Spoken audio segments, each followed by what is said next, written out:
اور یہ وہ دور ہے جب چائنا سمیت ایران کے علاقوں تک تاتاری فتنہ، ہلاکو خان کا فتنہ اسلامی سلطنتوں کو برباد کر چکا تھا، اور خلافت بنو عباس اور خلافت بغداد کو تاخت و تاراج کرنا ہی چاہ رہا تھا، قریب تھا، اور اسلامی سلطنتوں کی شمعیں بجھتی جا رہی تھی۔ یہ وہ دور تھا۔ مگر اسی وقت یہ جو ترکی کے علاقے ہیں کونیا اور یہ سارا وسطی علاقہ، یہ جو علاقہ ہے، ادھر ہلاکو خان اور چنگیز خان نے اپنے نمائندے اور لشکر بھیج دیے ہوئے تھے۔ آفیشیل یوٹیوب چینل کو سبسکرائب کریں اور بیل آئیکن کلک کریں۔ اور مسلمانوں کی سلطنتیں تیرہ و تار تھی، چھوٹے چھوٹے ٹکڑے تھے، الگ الگ چھوٹی چھوٹی ریاستیں تھیں، برائے نام کوئی سلطنت تھی، قبائل تھے، قبیلے تھے، ان کے حکمران تھے، ان کی اپنی چھوٹی چھوٹی فوجیں تھیں، کاروان سرا تھے، صوفیاء کی خانقاہیں تھیں، کوئی مسجدیں تھیں، جداگانہ ماحول تھا۔ اور جب کوئی سلطنت مؤثر نہ تھی تو اس روئے زمین پر لوگوں کے دلوں میں ایمان کی شمعیں صوفیاء کرام کے ذریعے روشن تھی۔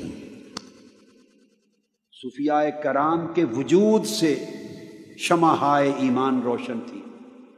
اور اسی دور میں یہ جو بعد میں خلافت عثمانیہ بنی ہے، سلطنت عثمانیہ، اس کی داغ بیل ڈالنے کی جد و جہد ہو رہی تھی۔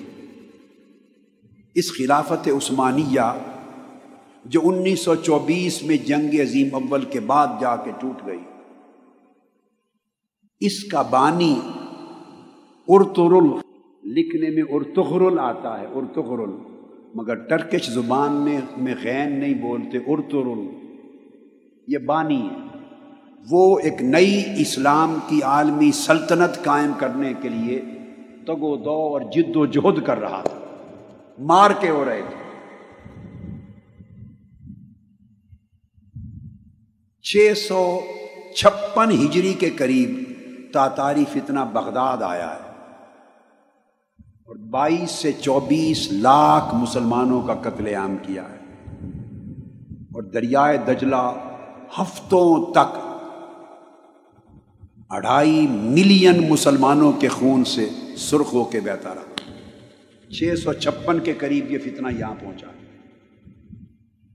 ادھر مقابل سلطنت عثمانیہ کی تشکیل کی جد و جہد شروع تھی۔ ارطغرل یہ سلیمان شاہ کا بیٹا تھا،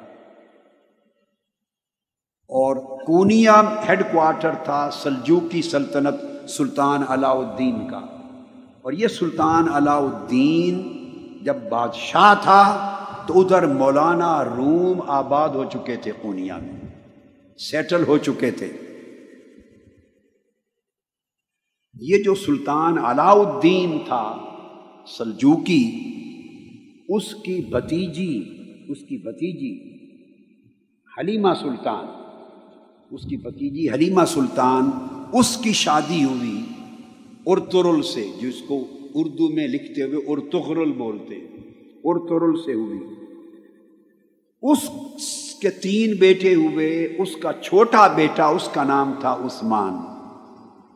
اس ارطغرل نے تاتاری فتنے کے خلاف اور ادھر صلیبی فتنے کے خلاف جنگیں لڑ کر سلطنت عثمانیہ، ایک نئی عالمی اسلامی سلطنت کے قیام کی داغ بیل ڈالی، بنیاد رکھی، اور پھر اس کا بیٹا جوان ہوا تو اس سلطنت کا نام اس کے نام پہ رکھا گیا، سلطنت عثمانیہ یا خلافت عثمانیہ، جو پھر 1304 عیسوی میں قائم ہو گئی، 1304 عیسوی میں، اور 1924 میں جا کے پھر ختم ہوئی، جب کیلیفیٹ کا انسٹیٹیوشن توڑنے کا اعلان ہو گیا۔ یہ ضمناً ایک تاریخ کی چھوٹی سی جھلک تھی، وہ بتائی میں نے۔ یہ وہ دور تھا جب مولانا روم آئے ہیں۔ یہ ارطغرل جس کی میں نے بات کی سلطنت عثمانیہ کا بانی، اس کی ڈیتھ ہوئی ہے 680 میں۔ وہ زمانہ شیخ اکبر محی الدین ابن العربی کا تھا، ان کا وصال 640 میں ہوا ہے۔ وہ ان سے رہنمائی لیتا تھا قدم قدم پہ سلطنت عثمانیہ کے قیام میں۔ ٹرکش سورسز، تاریخی سورسز کے مطابق، ٹرکش سورسز کے مطابق ان کی لمحہ بلمحہ رہنمائی تھی شیخ اکبر محی الدین ابن العربی کی۔ سمجھانا مقصود یہ ہے کہ جب لوگوں کے دل ٹوٹ گئے تھے، سلطنتیں منتشر ہو گئی تھی، حکومتیں تیرہ اتار ہو گئی تھی، امت مسلمہ کا کوئی مرکزی محور نہیں تھا ان کو سنبھالنے والا، تو عالم اسلام کے اندر مسلمانوں کا ایمان صوفیاء کی وجہ سے قائم تھا، محفوظ تھا۔ یہ وہ دور ہے جس میں مولانا روم بھی آئے ہیں، اور سلطان شمس تبریز جب وہ کونیا پہنچے تو 642 ہجری میں مولانا روم فقر کی مسند پہ جانشین ہوئے۔ مولانا روم کی وفات 672 ہجری میں ہوئی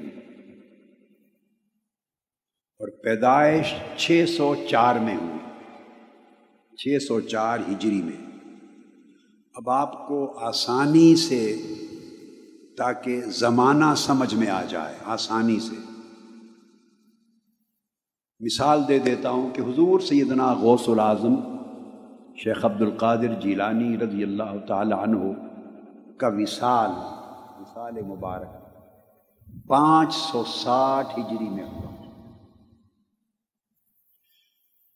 تو حضور سیدنا غوث العظم رضی اللہ تعالیٰ عنہ کے وصال کے ٹھیک 44 برس کے بعد مولانا روم کی ولادت ہوئی، پیدائش۔ حضور غوث پاک رضی اللہ تعالیٰ عنہ کی وفات کے ٹھیک 44 برس کے بعد مولانا روم کی ولادت ہوتی ہے۔ یہ آپ کو زمانے کا اندازہ بتا رہا ہے۔